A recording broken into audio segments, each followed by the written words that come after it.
Welcome to today's lesson on direct and indirect speech. We'll break down the differences between these two forms of speech, learn how to change sentences correctly, and understand important rules regarding tenses, pronouns, and time expressions. This topic will be discussed in two parts. In the first part, we will cover the differences between these two forms of speech, learn how to change sentences correctly, and understand important rules regarding tenses. In the second part, we shall recall what we have learned and discuss changes in pronouns and time expressions.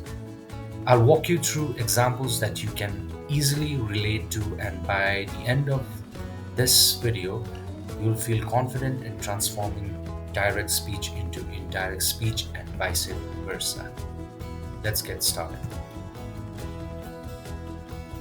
Sarah said is your reporting phrase followed by a comma. Then you have the exact words spoken by a person with an open inverted comma starting with a capital letter, and it ends with a full stop followed by a closed inverted comma. We use direct speech because it adds authenticity to what someone said. It captures emotions and tone better. Here is an example. Imagine your friend just won a competition and you want to tell someone about it. Emma screamed, "I did it!" Here, the direct speech captures Emma's excitement perfectly. Indirect speech, on the other hand, does not use the exact words spoken. Instead, we report what someone said in our own words without quotation marks. Here's the same example in indirect speech. Notice that the quotation marks are gone and we made some changes.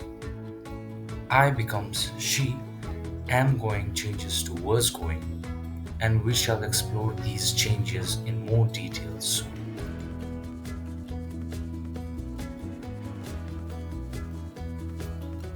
Now let's go back to the competition example. Direct, Emma screamed, "I did it." Indirect, Emma screamed that she had done it. The excitement is still there, but it's reported in a calmer and in a more formal way. Now let us look at tense changes. It is crucial in reporting speech. Generally, the tense in direct speech shifts from one step back in indirect speech if the reporting verb is in the past. Present simple changes to past simple. Present continuous changes to past continuous. Present perfect changes to past perfect. Past simple changes to past perfect. And future changes to a conditional sentence. We shall talk more about direct and indirect speech in the next video, like the changes in pronouns and time expressions. But before we end this video, let us recall what we have learned through a quiz. Emma screamed, "I did it!" Which is the correct answer?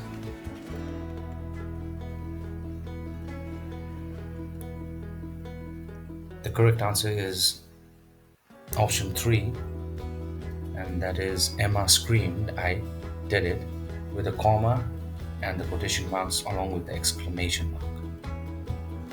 Which is the correct answer? Sarah said, "I'm going to the park."